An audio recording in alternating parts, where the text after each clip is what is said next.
عزیزان محترم، آج ہمارے معاشرے کے اندر یہ عام مرض ہے کہ میاں اور بیوی کے درمیان نا اتفاقی رہتی ہے۔ یہ ہر گھر کا ایشو ہے الا ماشاء اللہ۔ ہو سکتا ہے کچھ گھر ایسے ہوں جو محفوظ ہوں، وگرنہ اسپیشلی جو نئے گھر آباد ہو رہے ہیں، نئے رشتے جو منعقد ہو رہے ہیں، تو جو ہے اس کا نام و نشان ہی نہیں ہے۔ تربیت کا فقدان ہے، شادیاں دھڑا دھڑ ہو رہی ہیں اور وہ ہوتی رہنی ہیں، لیکن آپس کے جو بندھن ہیں، آپس میں جو تحمل برداشت کا مادہ ہے وہ نہیں ہے۔ ایک دوسرے کے حقوق کی آگہی نہیں ہے، ایک دوسرے کے بڑوں کا ادب نہیں ہے، ایک دوسرے کو زیر کرنے کا جو ہے جذبہ لے کر اس بندھن میں جو ہے وہ اپنے آپ کو باندھا جاتا ہے کہ دلہا کی نیت ہو کہ میں دلہن کو زیر کروں گا، اور دلہن اس نیت سے آتی میں دلہا کو زیر کروں گی، اپنے میاں کو زیر کروں گی۔ تو اس طرح سے جو ہے جس طرح گاڑی کی الائنمنٹ نہ ہو تو گاڑی صحیح نہیں چلتی، اس کے ٹائر میں مسئلہ ہو، اس کی بیلنسنگ نہ ہو تو وہ اس کا سفر جو ہے وہ نہ ہی سموتھ ہوتا ہے، نہ آرام دہ ہے، بلکہ پریشانی کے اندر وہ سفر ہوتا ہے کہ کہاں پر کس موقع پر کوئی حادثہ جو ہے وہ رونما ہو جائے۔ تو اسی طرح یہ زندگی کا سفر ہے۔ مرد کو عورت سے شکایت ہے تو عورت کو مرد سے شکایت ہے، ہر ایک دوسرے کے لیے بلائے جان بن جاتا ہے۔ تو جب تک اتفاق نہ ہو آپس میں، زندگی تلخ بن جاتی ہے اور گھر جو ہے وہ جہنم کا نمونہ پیش کرتا ہے۔ آپس کی نا اتفاقی سے دین بھی برباد ہوتا ہے اور دنیا بھی برباد ہو جاتی ہے۔ اور اس نا اتفاقی کا جو اثر بد ہے وہ صرف میاں بیوی تک ہی محدود نہیں رہتا، وہ آگے اولاد میں منتقل ہوتا ہے۔ تو عزیزان محترم، اولاد کے دل میں نہ باپ کا ادب رہتا ہے، نہ ہی ماں کا ادب رہتا ہے، ماں کی عزت نہیں رہتی۔ تو اس نا اتفاقی کا جو سب سے بڑا سبب ہے وہ ایک دوسرے کے حقوق کا علم ہی نہیں ہے، علم ہی نہیں ہے اور لحاظ نہیں ہے، باہم رواداری جو ہے اس کا معاملہ نہیں ہے۔ مرد چاہتا ہے کہ عورت کو باندی سے بھی بدتر بنا کے رکھے، اپنی کنیز بنا لے، لونڈی بنا لے، اور عورت چاہتی ہے کہ مرد میرا غلام بن جائے، میرے ابرو کے اشارے پر جو ہے وہ میری خواہشات کو پورا کرنا اس کا وتیرہ بن جائے۔ تو عزیزان محترم، ایسا تو ممکن نہیں ہے۔ جب ایسے دونوں طرف سے فاسد خیالات جو ہیں وہ ذہن میں ہوں تو یہ نبھا کیسے ہو سکتا ہے؟ یہ بندھن پائے تکمیل تک کس طرح پہنچ سکتا ہے؟ فسادات اور لڑائی جھگڑوں سے امن کس طرح نصیب ہو سکتا ہے؟ دن رات کی لڑائی ہر ایک کے اخلاق پر برا اثر ڈالتی ہے اور گھر کی بربادی اس کے نتیجے میں واقع ہو جاتی ہے۔ عزیزان محترم، قرآن مجید میں جس طرح اللہ رب العزت نے یہ ارشاد فرمایا سورہ النساء میں کہ الرجال قوامون علی النساء، کہ مردوں کو اللہ نے عورتوں پر حاکم بنایا ہے، تو اسی طرح اللہ رب العالمین نے یہ بھی فرمایا ہے کہ وعاشروہن بالمعروف، کہ عورتوں کے ساتھ حسن معاشرت کے ساتھ رہو، اچھا سلوک کرو، ان کو اچھا جو ہے وہ رکھو ان کو اپنے ساتھ۔ تو عزیزان محترم، ہر ایک کے حقوق کی جب میاں اور بیوی میں سے دونوں کو معرفت حاصل ہوگی، علم حاصل ہوگا، تو بہت حد تک جو یہ مسائل یہ حل ہو جائیں گے اور آپس کے جو انتشار اور نا اتفاقی کی جو فضا ہے وہ ٹھیک ہو جائے گی۔ تو اگر ہم قرآن و حدیث کا مطالعہ کریں تو ہمیں رہنمائی ملتی ہے اور ہمارے مسائل کا حل اس میں واضح واضح موجود ہے، اللہ رب العزت نے ہمیں عطا فرمایا ہے۔ عزیزان محترم، ایسا تو نہیں ہو سکتا کہ ہر شخص اپنے حقوق کا مطالبہ کرے اور دوسرے کے حقوق کو پورا کرنے کی نیت ہی نہ کرے، کہ میں دوسرے کے نہیں پورے کروں گا، میرے حقوق سارے پورے کریں۔ میاں بیوی کے سارے حقوق پورے کرے تو لیکن بیوی میاں کے کوئی حقوق پورے نہ کرے تو ایسا نہیں ہو سکتا، اور نہ ہی دوسری جانب سے ایسا ہو سکتا ہے۔ یہی چیز فساد کی جڑ بن جاتی ہے۔ اللہ نے دونوں کو رائٹس دیے ہیں، میاں کو بھی حقوق دیے ہیں اور عورت کے بھی جو ہیں وہ حقوق ہیں جو میاں پر رکھے ہیں۔ میاں کے حقوق عورت پر اور عورت کے حقوق میاں پر، خاوند پر رکھے ہیں، اور لیکن دونوں میں سے ایک کو سربراہ بنایا ہے اور وہ مرد کو یہ فضیلت عطا فرمائی ہے۔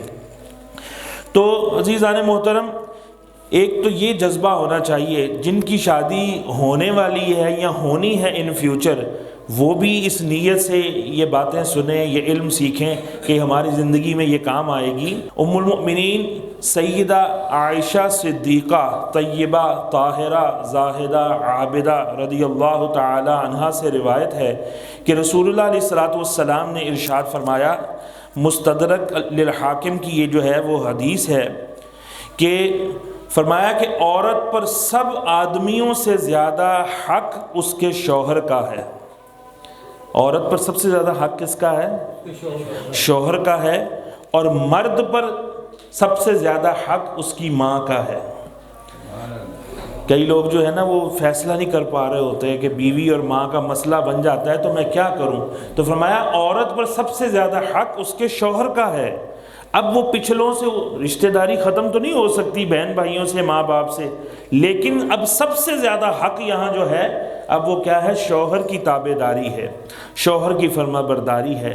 اب اس کا پچھلا گھر وہ گھر نہیں رہا، اب نئے گھر کو اس نے آباد کرنا ہے، نئے گھر کو بسانا ہے، اب وہاں کے مطابق جو ہے اپنی روٹین کو سیٹ کرنا ہے اور ان کے دل جیتنے ہیں، ہر دل عزیز بننا ہے۔ تو اسی طرح مرد کے لیے سب سے زیادہ حق کس کا ہے؟ اس کی ماں کا ہے۔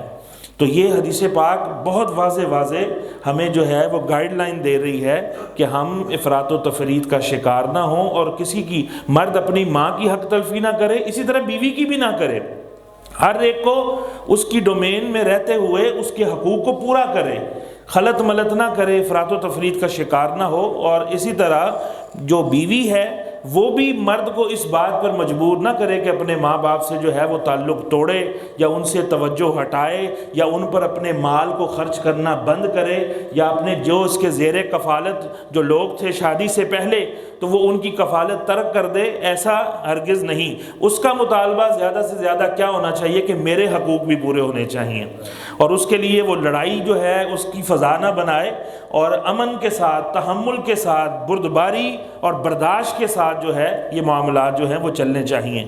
نسائی شریف کی حدیث ہے، حضرت ابو ہریرہ رضی اللہ تعالی عنہ آپ ارشاد فرماتے ہیں کہ رسول اللہ علیہ الصلوۃ والسلام نے ارشاد فرمایا کہ اگر میں کسی شخص کو کسی مخلوق کے لیے سجدہ کرنے کا حکم دیتا تو میں عورت کو حکم دیتا کہ وہ اپنے شوہر کو سجدہ کرے۔ اتنا مرتبہ اللہ نے مرد کو عطا فرمایا ہے اور بیوی کے لیے یہ حق رکھا ہے۔ اگر سجدے کی اجازت ہوتی تو عورت کو کہا جاتا کہ تم اپنے شوہر کو سجدہ تعظیمی کرو، لیکن اللہ رب العالمین نے اس کے روا نہیں رکھا۔ شریعت محمدیہ میں علی صاحب الصلاۃ والسلام میں جو سجدہ تعظیمی ہے جو پہلی امتوں میں ہوتا تھا، اس شریعت کے اندر، اس دین محمدی کے اندر جو ہے اس کو حرام کر دیا گیا ہے۔ حضرت قیس بن سعد رضی اللہ تعالی عنہ سے مروی ہے کہ کہتے ہیں کہ اس میں سجدہ کی وجہ وہ بیان فرماتے ہیں کہ اللہ تبارک و تعالی نے مردوں کا حق جو ہے وہ عورتوں کے ذمے کر دیا ہے، مردوں کا حق عورت کے اوپر رکھا ہے اور اتنی عظمت عطا کی ہے اسے، تو اس وجہ سے یہ جو ہے سجدے کی بات کی گئی کہ اگر کسی کو سجدہ کروایا جاتا تو بیوی کو کہا جاتا کہ اپنے شوہر کو وہ سجدہ کرے۔ عزیزان محترم، یہ احادیث سنتے جائیں اور آپ کے اندر جو ہے ایک تو خوشی اور فخر بھی پیدا ہوگا کہ اللہ رب العالمین نے اپنے بندوں کا کس طرح اکرام کروایا ہے، کس طرح اللہ نے ان کو آنر دی ہے، عزت دی ہے۔ عزیزان محترم، ایک اور حدیث مبارکہ جس کے راوی حضرت عبداللہ بن ابی اوفا رضی اللہ تعالی عنہ ہے اور مسند امام احمد کی یہ حدیث مبارکہ ہے، آپ ارشاد فرماتے ہیں کہ رسول اللہ علیہ الصلوۃ والسلام نے وہی مضمون سجدے والا، اس میں بھی وہی ہے کہ فرمایا کہ حضور نے فرمایا کہ اگر میں کسی کو حکم کرتا کہ غیر خدا کے لیے سجدہ کرے تو عورت کو حکم کرتا کہ وہ اپنے شوہر کو سجدہ کرے۔ قسم ہے اس ذات کی جس کے قبضہ قدرت میں میری جان ہے، عورت اپنے پروردگار کا حق ادا نہ کرے گی جب تک کہ شوہر کے کل حق ادا نہ کر لے۔ کوئی بھی عورت اپنے رب کا حق اس وقت تک پورا نہیں کر سکتی جب تک اپنے شوہر کا حق پورا نہ کر دے۔ عزیزان محترم، ہم بطور شوہر، ہم بطور میاں، ہم بطور خاوند، تو یہ ہم تڑپ رکھتے ہیں یا یہ ہم جستجو رکھتے ہیں کہ ہماری بیوی ہمارے حقوق پورا کرے، تو کیا ہمیں چاہیے نہیں کہ ان احادیث کو اپنی بیٹی تک پہنچائیں کہ وہ جا کر جس کی زوجہ بنے گی اس کے حقوق وہ پورے کرے، ان کا ادب کرے، ان کی تعظیم جو ہے وہ کرے، ان کے ساتھ تعاون کا معاملہ برتے، ان کے ناک میں دم نہ کر دے، ان کے گھر کا ماحول خراب نہ کر دے۔ ظاہری بات ہے وہ کئی سال سے جس طرح یہ اپنے بہن بھائیوں کے ساتھ رہی ہے، ماں باپ کے ساتھ رہی ہے، اگر اس کو کوئی جدا کرنا چاہتا تو اس کے لیے برداشت سے باہر ہو جاتا۔ تو اسی طرح اب وہ لوگ جس گھر میں یہ جا رہی ہے وہاں سگے بہن بھائی ہیں، وہ آپس میں ان کا پیار بھی ہوگا، ماں باپ کے ساتھ تعلق بھی ہوگا، وہاں جا کر اس سے برداشت نہ ہو کہ وہ آپس میں پیار کیوں کرتے ہیں، وہ آپس میں جو ہے وہ محبت کیوں ہیں ان میں، یا آپس میں ایک دوسرے کا رکھ رکھاؤ یا احترام اور عزت کا رشتہ اتنا کیوں ہے، ایسا نہیں ہونا چاہیے، لہذا ان کا آنا جانا بند ہو جائے یا ان کو جو ہے ان کے مہمان نوازی ختم کر دی جائے۔ ہاں اگر افراط و تفرید کا شوہر شکار ہو تو اس کو پیار سے سمجھایا جا سکتا ہے کہ ظاہری بات ہے کہ جب کسی بندے کا اضافہ ہوتا ہے تو پھر محبت بھی تقسیم ہو جاتی ہے، پھر وقت بھی تقسیم ہوتا ہے، پھر مال بھی تقسیم ہو جاتا ہے، تو یہ معاملات تو ہوتے ہی ہوتے ہیں، لیکن کسی کی حق تلفی نہ ہو۔ نئی نویلی دلہن کے چکر میں بہن بھائیوں کے حقوق تلف نہ کرے، ماں باپ کے حقوق تلف نہ کرے، اور اپنے بہن بھائیوں اور ماں باپ کے حقوق کے چکر میں اپنی بیوی کے ساتھ بھی زیادتی نہ کرے جس کو اللہ کے نام پہ اس نے اپنے لیے حلال کیا ہے۔ اللہ رب العالمین نے جس کے رحم و کرم پر جو ہے ایک نئے خاندان کی بچی بھیجی ہے بہو بنا کر، تو اب اس کے ساتھ زیادتیاں نہیں ہونی چاہیے، اس کے ساتھ حق تلفی نہیں ہونی چاہیے۔ حضرت انس رضی اللہ تعالی عنہ روایت کرتے ہیں، تو وہ بھی ان کی بھی جو ہے وہ حدیث، اس میں بھی وہ سجدے ہی کا ذکر ہے۔ فرمایا کہ حضور علیہ الصلوۃ والسلام فرماتے ہیں کہ اگر آدمی کے لیے سجدہ کرنا درست ہوتا تو میں عورت کو حکم دیتا کہ اپنے شوہر کو سجدہ کرے، کہ اس کے ذمے بہت بڑا حق ہے، قسم ہے اس کی کہ جس کے قبضہ قدرت میں میری جان ہے۔ سرکار علیہ الصلوۃ والسلام فرما رہے ہیں کہ اگر قدم سے لے کر سر تک شوہر کے تمام جسم کے اندر زخم ہوں، مثال دیکھیے کہ قدم سے لے کر سر تک، سرکار فرماتے ہیں صلی اللہ علیہ وسلم کہ اگر شوہر کے جسم میں زخم ہوں جن سے پیپ بہتی ہو، جن سے کچا لہو بہتا ہو، خون بہتا ہو، رشتہ ہو، پھر عورت اسے چاٹے تو تب بھی اپنے شوہر کا حق ادا نہیں کر سکتی ہے۔ یہ حق دیکھیں شوہر خود تو نہیں کہیں سے لے آیا یا خود سے کہیں لکھوا کے لے آیا، یہ اللہ اور اس کے رسول نے یہ حق دیا ہے۔ اتنی عظمت جو ہے وہ دی ہے، اور عورت ماننے کے لیے تیار نہیں ہے۔ وہ کیوں ماننے کے لیے تیار نہیں؟ کہ اس کے باپ نے اس کو منوایا نہیں ہے، اس کے باپ نے اس کو سکھا کے نہیں بھیجا، اس کی ماں نے نہیں سکھایا، تربیت نہیں ہوئی اس کی، اور بغیر تربیت کے جناب صرف بند قرآن مجید کے سائے میں اس کو رخصت کر دیا گیا ہے۔ خالی بند قرآن مجید غلاف میں چڑھا ہوا 3 کلو 4 کلو کا قرآن مجید وزنی مہنگا والا اور موٹے جناب فائنسٹ پیپر والا، فائن پیپر والا دے کے، تو اس سے کیا ہو جائے گا کہ وہ قرآن جو ہے انفرا ریڈ یا بلوٹوتھ کے ذریعے سے وہ اس کے اندر سارا منتقل ہو جائے گا، جس کو زندگی میں اس نے کبھی ترجمے کے ساتھ ایک آیت بھی نہ پڑھی ہو، جسے پتہ ہی نہ ہو کہ اس کے اندر لکھا کیا ہے، جسے دیکھ کر پڑھنا نہ سیکھا ہو اس نے، تو وہ کیسے جا کر جو ہے وہ حلال حرام جائز ناجائز کی تمیز کر سکے گی؟ پھر وہ فساد کا ہی ذریعہ بن جائے گا، لڑائی جھگڑے ہی ہوں گے وہاں پر۔ تو اتنا حق عظیم جو ہے حق اللہ کے رسول علیہ الصلوۃ والسلام نے مرد کا جو ہے وہ ارشاد فرمایا رسول اللہ علیہ الصلوۃ والسلام فرماتے ہیں، بخاری و مسلم کی حدیث، حضرت ابو ہریرہ رضی اللہ تعالیٰ عنہ اس حدیث کے راوی ہیں، کہ فرمایا کہ شوہر نے عورت کو بلایا اور عورت نے انکار کر دیا، وہ نہ آئی اور غصے میں اس نے رات گزار دی، تو صبح تک اس عورت پر اللہ کے فرشتے لعنت بھیجتے رہیں گے۔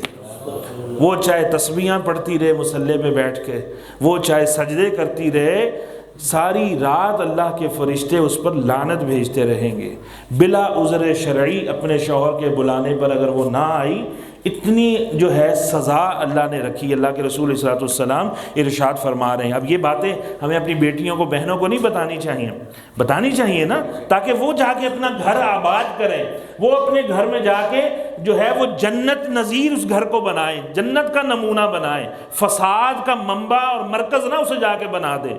تو جس طرح ہم جو ہے اچھی تربیت کر کے بیٹیوں بہنوں کو رخصت کریں گے تو ظاہر بات ہے دوسرے لوگ بھی پھر اسی طرح متاثر ہو کے دوسروں تک جب یہ پیغام جائے گا وہ بھی اپنی بیٹیوں بہنوں کو اسی طرح ہی رخصت کریں، اور اس طرح کتنا پیارا معاشرہ بن جائے گا، کتنا اچھا ماحول جو ہے کریٹ ہو جائے گا۔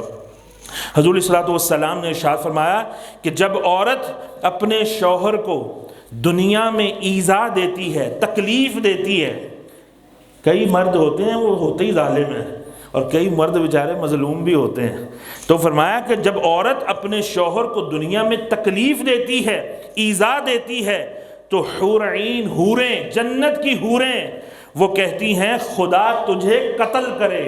اس کی بیوی کو کیا کہتی ہیں؟ خدا تجھے۔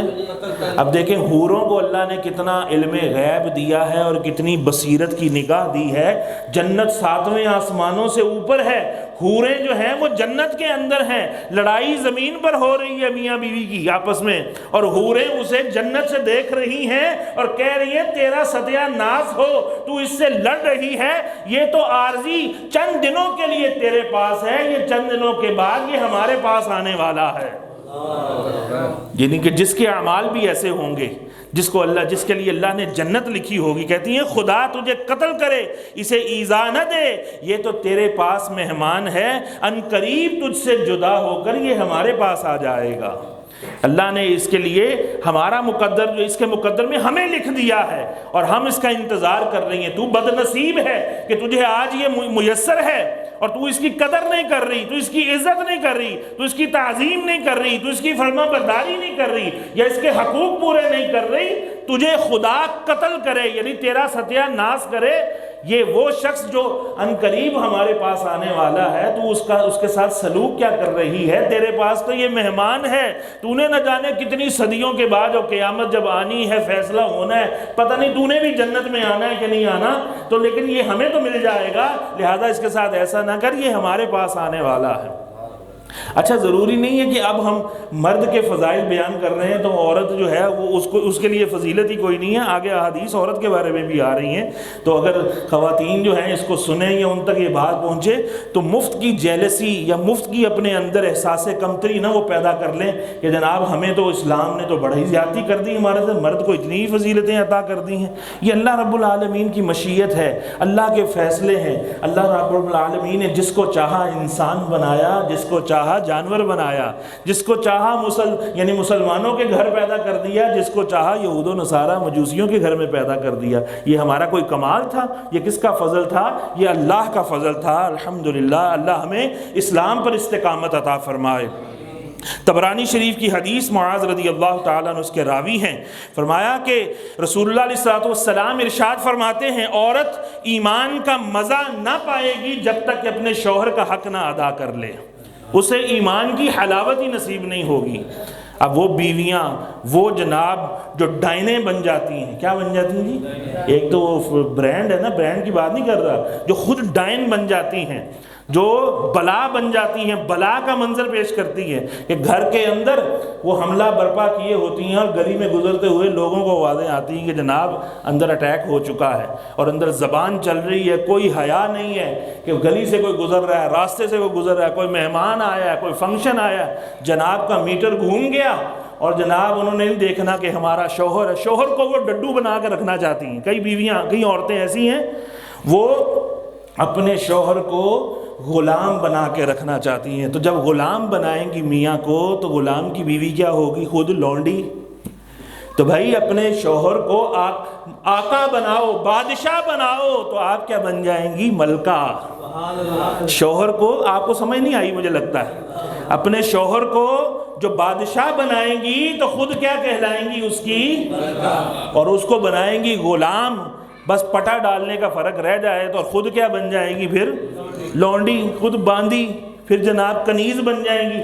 تو عورت خود فیصلہ کر لے کہ مجھے کنیز بننا پسند ہے یا ملکہ بننا پسند ہے، اور انسان اپنی بیٹی اور بہن کے لیے بھی فیصلہ کر لے کہ اسے کنیز بنا کے بھیجنا ہے یا اس کو ملکہ بنا کے بھیجنا ہے۔ یہ ہمیں دونوں اینگل دیکھنے ہیں، تصویر کے دونوں رخ دیکھنے ہیں، صرف اپنے لیے فائدہ نہیں چاہنا، اپنی بیٹیوں بہنوں کو جب رخصت کرنا ہے یا جو کر چکے ہیں رخصت، ان کو یہ نہیں پمپ کر کے بھیجنا اب تو یہ وار کرنا، اب تو نے یہ اٹیک کرنا ہے، اب تو نے یہ کرنا ہے، اور جناب مقابلہ تیار رہنا چاہیے۔ تمہیں نہیں پتا کہ تم یعنی کہ پورا اٹیکنگ تمہاری پوزیشن ہونی چاہیے، اور نئی نئی تربیتیں کر کے بھیجیں کہ اب ایسے کرو، اب ایسے کرو، اب ایسے فساد ڈال کے رکھو، تو یہ بالکل بھی جو ہے یہ اصلاح کا معاملہ نہیں، یہ فساد کا معاملہ ہے۔ اور اللہ فرماتا ہے کہ وَالْفِتْنَةُ أَشَدُّ مِنَ الْقَتْلِ، فتنہ جو ہوتا ہے نا وہ قتل سے بھی بڑا گناہ ہے، قتل سے بھی بڑا جرم ہے۔ تو جو شخص بھی اپنی بچی کی غلط تربیت کر کے بھیجتا ہے یا اپنی بہن کی غلط تربیت کرتا ہے تو وہ کیا کرتا ہے؟ قتل سے بھی بڑا جرم کرنے کا مرتکب ہوتا ہے۔ حضور علیہ الصلوۃ والسلام نے ارشاد فرمایا کہ عورت ایمان کا مزہ ہی نہیں چکھ پائے گی۔ ایمان کی حلاوت کیا ہے؟ کب تک؟ کہ جب تک شوہر کا حق نہ ادا کرے۔ حضرت میمونہ رضی اللہ تعالی عنہا سے روایت ہے، فرماتی ہیں کہ عورت خدا کی اطاعت کرے اور شوہر کا حق ادا کرے، خدا کی کیا کرے؟ اطاعت کرے، شوہر کا حق ادا کرے، اسے نیک کام کی یاد دلائے، اپنے شوہر کو نماز کی، حلال روزی کی، حقوق پورے کرنے کی۔ کئی ایسے شوہر ہو جاتے ہیں کہ وہ اپنی بہن بھائیوں ماں باپ کا خیال نہیں رکھتے، اور اچھی نیک بیویاں آ جائیں تو وہ کہتی ہیں اپنی بہن آئی ہے اس کو کچھ دو، وہ جناب وہ مفلس ہے اس کا حال پوچھو، اس کو کوئی عید دو، اس کو کوئی جناب معاونت کرو، اپنے بھائی کا خیال رکھو، چھوٹا ہے یا جناب وہ کمزور ہے یا ماں باپ بیمار ہیں، جاؤ، جاتے کیوں نہیں آپ جاؤ۔ اس کو نیک کام کی، عورت کا کیا کام ہے؟ اپنے شوہر کو نیک کاموں کی یاد دلائے۔ فرمایا کہ خدا کی اطاعت کرے، شوہر کا حق ادا کرے، اسے نیک کام کی یاد دلائے، اپنی عصمت کی، اپنی عزت کی حفاظت کرے۔ یہ نہیں کہ باہر کھڑی ہو کے گلی میں جو آئے جناب اس نے 70 کے بھائی بنائے ہوں محلے میں، سبزی والا بھی بھائی، دکان والا بھی بھائی، کھوکھے والا بھی بھائی، اور جناب ننگے سر دوپٹے بھی کوئی نہیں، اور بے حیائیاں۔ یہ عصمت کی حفاظت نہیں ہے، یہ عصمت کی دھجیاں اڑانا ہے کہ جب وہ ایسے جناب سامنے آئے گی کسی کے تو پھر بری نگاہیں اس کی طرف اٹھیں گی، اور کوئی زیادہ نظر کا تیر چل گیا تو اس کے بعد اگلے کا گھر برباد ہو سکتا ہے۔ تو اپنی عصمت کی حفاظت کرے، اپنے شوہر کے مال میں خیانت نہ کرے۔ تو فرمایا تو اس کے اور شہیدوں کے درمیان جنت میں 1 درجے کا فرق رہ جائے گا، اس کے اور شہیدوں کے درمیان 1 درجے کا فرق رہ جائے گا۔ پھر اس کا شوہر با ایمان ہے، اگر ایمان کامل والا ہے یا نیک خو ہے تو جنت میں یہی عورت اس کی بیوی بنے گی، اور اگر وہ بے ایمان ہے، اگر وہ اچھے اخلاق والا نہیں ہے، ہو سکتا ہے اس کا خاتمہ ہی کفر پر ہو، تو پھر یہ شہداء میں سے کوئی شہید اس کا شوہر جنت میں بنا دیا جائے گا۔ پھر یہ جنت میں دونوں جمع ہو سکتے نہیں۔ کئی لوگ ایسے کہہ رہے ہوتے ہیں کہ دنیا میں تو ہمیں اپنے ساتھ رکھنے قابل نہیں، تو اللہ کرے نہ ہی ملے تو وہاں پر، تو نے وہاں میرا حوروں والا ماحول بھی خراب کر دینا ہے۔ تو اللہ کہ وہاں پر حسد نہیں ہے، وہاں حسد، غصہ، کینہ، بغض وہاں پر نہیں ہوگا۔ یہ ساری جو جراثیم ہیں یہ دنیا کے ہیں۔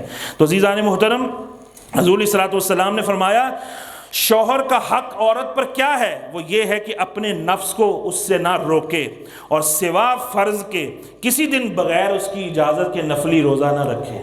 اگر نفلی روزہ رکھنا ہے تو اس سے پوچھ کر رکھے، فرض روزے میں پوچھنے کی اجازت نہیں، وہ تو اللہ کا فرض کیا ہوا ہے۔ نفلی روزہ اختیاری ہوتا ہے، آپشنل ہوتا ہے۔ تو اگر عورت نے جو ہے بغیر پوچھے روزہ رکھ لیا اور مرد کو جو ہے دن کے اندر اس کی ضرورت پڑی ہے تو وہ روزہ اور اس کا حق جو ہے آپس میں جو ہے وہ کلیش ہوگا، تو میں اس کی اجازت سے نفلی روزہ رکھے۔ اللہ نے اتنا مقاصد کہ روزہ رکھنا کیا ہے؟ عبادت ہے، بندے کی عبادت تھوڑی ہے، کس کی عبادت ہے؟ اللہ کی عبادت ہے، لیکن نفلی ہے، ایڈیشنل ہے، اضافی نے کی ہے۔ تو فرمایا عورت جو ہے اپنے شوہر سے پوچھ کر نفلی روزہ رکھے۔ اگر ایسا کیا یعنی بغیر اجازت کے روزہ رکھ لیا تو عورت گناہگار ہوگی، اور بغیر اس کی اجازت کے اس کا کوئی عمل قبول نہیں ہوگا۔ اللہ رب العالمین نے اتنا پروٹوکول دیا ہے۔ فرمایا اگر عورت نے کر لیا تو شوہر کو ثواب ہے اور عورت پر گناہ ہوگا۔ حالانکہ عورت نے روزہ رکھ لیا ہے لیکن بغیر اجازت کے رکھا ہے، تو ثواب کس کو ہوگا؟ بندے کو ہوگا، اور عورت کو کیا ہوگا؟ روزہ رکھ کے بھی گناہ ہوگا۔ تو اسے نفلی روزہ رکھنے کے لیے اجازت لینی ہے۔ فرمایا بغیر اجازت کے اس کے گھر سے نہ جائے، اگر ایسا کیا تو جب تک توبہ نہیں کرے گی فرشتے اس پر لعنت کرتے رہیں گے۔ کئی عورتیں ایسی ہیں جناب، ان کو حاجت ہی نہیں ہے پوچھنے کی، حاجت ہی نہیں، جب منہ اٹھا کے جہاں مرضی، شوہر کو پتہ ہی نہیں بیوی کہاں پر ہے، کہاں گئی ہے، کس کے ساتھ گئی ہے، خود اپنے لیے تہمت کا دروازہ کھولنا، خود اپنے لیے انگلیاں اٹھوانا، خود کسی کے دل میں وسوسہ یا وہم پیدا کرنے کی کوشش کرنا۔ تو جب کوئی ایسے کوئی انگلی اٹھا ہی دے تو اس کی قصوروار کون ہوگی؟ خود وہ عورت۔ تو اپنے شوہر کی اجازت سے جو ہے عورت کو گھر سے جانا چاہیے۔ فرمایا فرشتے لعنت کرتے رہیں گے جب تک توبہ نہ کرے۔ عرض کی گئی اگرچہ شوہر ظالم ہو، اگرچہ شوہر ظالم، فرمایا کہ ہاں اگرچہ ظالم ہو، اگرچہ ظالم ہو، اس کا حق تو نہیں ختم ہو جائے گا، وہ اپنے شوہر سے اجازت لے کر جائے۔ حضور علیہ الصلوۃ والسلام نے فرمایا کہ عورت پر شوہر کا حق یہ ہے کہ اس کے بچھونے کو نہ چھوڑے، اس کے بستر کو نہ چھوڑے، اس کی قسم کو سچا کرے۔ اگر مرد قسم اٹھا لے کسی چیز کی، کسی جائز چیز کی، تو عورت کو چاہیے کہ اس کی قسم نہ توڑوائے، اس کی قسم کو سچا کرے۔ اور فرمایا بغیر اس کی اجازت کے باہر نہ جائے، اور کسی ایسے شخص کو اپنے مکان میں نہ آنے دے جس کے آنے کو شوہر ناپسند کرتا۔ اب یہ بھی جو ہے بیوی ٹارزن بن کر وہ جناب وہ مقابلوں پر آ جاتی ہیں کہ جناب جس کو شوہر ناپسند کرتا ہے وہ کہتی نہیں، ہم چمان دیگرے نیز کر مقابلہ میرے ساتھ۔ تو کئی بیچارے جناب وہ بیویوں کے ہی ستائے ہوئے یا ان کے ساتھ جو ہے روگ لگا لیتے ہیں، دل کے مریض بن جاتے ہیں، کوئی دماغ کے مریض بن جاتے ہیں، کوئی ٹینشن کے مریض بن جاتے ہیں، کوئی ڈپریشن کے مریض بن جاتے ہیں۔ احادیث کے اندر ساری وضاحتیں ہیں۔ فرمایا رسول اللہ علیہ الصلوۃ والسلام نے، حضرت علی رضی اللہ تعالیٰ عنہ سے روایت ہے کہ آپ کہتے ہیں کہ اے عورتوں خدا سے ڈرو، شوہر کی رضامندی کو اس کی تلاش میں رہو، اس لیے کہ اگر عورت کو معلوم ہوتا کہ شوہر کا حق کیا ہے تو جب تک اس کے پاس کھانا حاضر رہتا یہ کھڑی رہتی، کھانا جب تک وہ کھا رہا ہوتا یہ عورت کھڑی رہتی۔ اگر عورت کو پتہ چل جاتا کہ شوہر کا اللہ نے کیا مقام اور مرتبہ رکھا ہے۔ تو آج کی بچیاں بھی ناشکریاں ہیں، بیویاں ناشکریاں ہیں، اور مرد بھی جو ہے وہ کوئی افلاطون بھی جو ہے وہ والی صفات رکھتے ہیں۔ مردوں کو بھی اچھی صفات، اچھا کردار رکھنا چاہیے۔ سارے مسئلے مسائل عورتوں سے نہیں پورے کرنے، خود بھی ان کے حقوق جو ہیں وہ پورے کرنے ہیں۔ رسول اللہ صلی اللہ علیہ وسلم نے فرمایا کہ عورت جب 5 نمازیں پڑھے اور ماہ رمضان کے روزے رکھے، اپنی عزت کی محافظت کرے، شوہر کی اطاعت کرے، تو فرمایا جنت کے جس دروازے سے چاہے داخل ہو جائے۔ کون کون چاہتا ہے اس کی بیٹی جنت میں جائے، اس کی بہن جنت میں جائے؟ تو پھر وہ اس کی تربیت کر کے اگلے گھر میں بھیجے نا۔ لاکھوں کروڑوں روپیہ تو لائٹوں پہ لگا دیں، ہالوں پہ لگا دیں، کھانوں پہ لگا دیں، تو جناب اس کو کوئی، آج تو بڑی سہولتیں ہیں، آن لائن دعوت اسلامی کورس بھی کرا رہی ہے، فرض علوم کورس سکھائیں، نکاح کورس، عورت کے مسائل، جناب حقوق کا کورس جو ہے آن لائن، فیس جمع کرائیں جناب، کہیں جانا نہیں، کسی لائن میں لگنا نہیں، کہیں داخلے کی لائنیں نہیں ہیں جناب۔ اب تو آن لائن ساری جناب معلمہ عورت کو عورت پڑھائے گی، اور سارے کورسز کرائے جا رہے ہیں۔ تو آپ کی بچی گھر بیٹھے، بس آپ نے پیسے لگانے، جس طرح کھانے پینے پہ لگاتے ہیں نا، کھانا پینے منگوایا، پسند نہیں آیا، لیکن 5,000 تو کھل گیا، تو لہذا سمجھے کہ ہر مہینے میں 4-5 ہزار روپے ہم نے اپنی بچی کی آخرت سنوارنے کے لیے اور اپنے لیے صدقہ جاریہ بنانے کے لیے انویسٹمنٹ کرنی ہے، کہ ہم قبر میں بھی ہوں، بچی اپنے گھر میں خوش ہوگی، شاد ہوگی، آباد ہوگی، ہمیں وہاں ٹھنڈک پہنچتی رہے گی، نیکیاں پہنچتی رہیں گی، اس کا گھر بھی شاد اور آباد رہے گا۔ ہر بندہ کہتا ہے اولاد دے دے مولا، لیکن نیک اور صالح اولاد نہیں مانگتا، خالی اولاد مانگتا ہے۔ عافیت والی اولاد مانگنی چاہیے، صالح اولاد مانگنی چاہیے، نیک اور صدقہ جاریہ جو بنے وہ ایسی اولاد مانگنی چاہیے۔ وہ اولاد نہیں مانگنی چاہیے جس کے لیے بعد میں کہنا پڑے تو تم پیدا ہوتا ہی مر جاتے، اتنے بڑے نہ ہی ہوتے جتنے تم نے روگ لگا دیے، تو شرابی بن گیا، تو گھر سے نکل گئی، تو بھاگ گئی، تو نے یار بنا لیے باہر، تو نے ایک دوست بنا لیے۔ ایسی اولاد نہ مانگیں۔ ایسی اولاد مانگنی ہے کہ جسے اللہ عافیت عطا کرے، جسے اللہ شرافت عطا کرے، جسے اللہ جو ہے وہ عصمت عطا کرے، جسے عزت عطا کرے، تقوی پرہیزگاری عطا کرے۔ صالح اولاد کی دعا کرنی چاہیے۔ عزیزان محترم، عورتوں کے حقوق کے بارے میں بھی کہ جناب وہ حدیث ہے کچھ، میں جلدی وہ بیان کر کے جو ہے اپنا بیان ختم کرتا ہوں۔ فرمایا کہ مردوں کو عورتوں کے ساتھ کس طرح پیش آنا چاہیے، مردوں پہ ضروری ہے کہ ان کا لحاظ رکھیں اور احادیث کو اپنے مد نظر رکھیں۔ حضور علیہ الصلوۃ والسلام نے فرمایا کہ عورتوں کے بارے میں میں تمہیں بھلائی کی وصیت کرتا ہوں، حضور نے اپنے آخری ٹائم میں، دنیا کے ظاہری آخری ٹائم میں جب وصال کا وقت تھا تو کتنی خاص باتیں کہی ہوں گی، جہاں غلاموں کا ذکر کیا اور ساتھ ہی عورتوں کا بھی ذکر کیا۔ فرمایا میں عورتوں کے بارے میں تمہیں وصیت فرماتا ہوں، تم میری اس وصیت کو قبول کرو، وہ پسلی سے پیدا کی گئی ہیں۔ کس سے؟ پسلی سیدھی ہوتی ہے کہ ٹیڑھی ہوتی ہے؟ فرمایا پسلی سے پیدا کی گئی ہیں، اور پسلیوں میں سے بھی جو سب سے زیادہ ٹیڑھی پسلی ہے اس سے پیدا ہوئی ہیں۔ اللہ کی کیا حکمت تھی اس میں۔ فرمایا کہ اگر تم اس کو سیدھا کرنے چلو گے تو توڑ بیٹھو گے، یہ ٹوٹ جائے گی، تو لہذا کیا کرو، اسے ایسے ہی رہنے دو، ٹیڑھی ہی باقی رہنے دو۔ یعنی اس کا سیدھا کرنا کیا ہے؟ توڑنا، اور توڑنا کیا ہے؟ طلاق۔ اس کا توڑنا طلاق ہے۔ پھر فرمایا کہ عورت پسلی سے پیدا کی گئی ہے، وہ تیرے لیے کبھی سیدھی نہیں ہو سکتی، اگر تو اسے برتنا چاہتا ہے تو اسی حالت میں برت سکتا ہے، اور سیدھا کرنا چاہے گا تو توڑ دے گا، اور توڑنا کیا ہے؟ طلاق ہے۔ عزیزان محترم، حضور فرماتے ہیں صلی اللہ علیہ وسلم کہ مسلمان مرد عورت مومنہ کو مبغوض نہ رکھے، اسے غصے کا شکار بنا کے نہ رکھے، غصے کا ہی اس پر نشانہ جو ہے نا لگا کے رکھے۔ فرمایا اگر اس کی ایک عادت تمہیں بری معلوم ہوتی ہے تو دوسری کوئی عادت بھی تو پسند ہوگی نا۔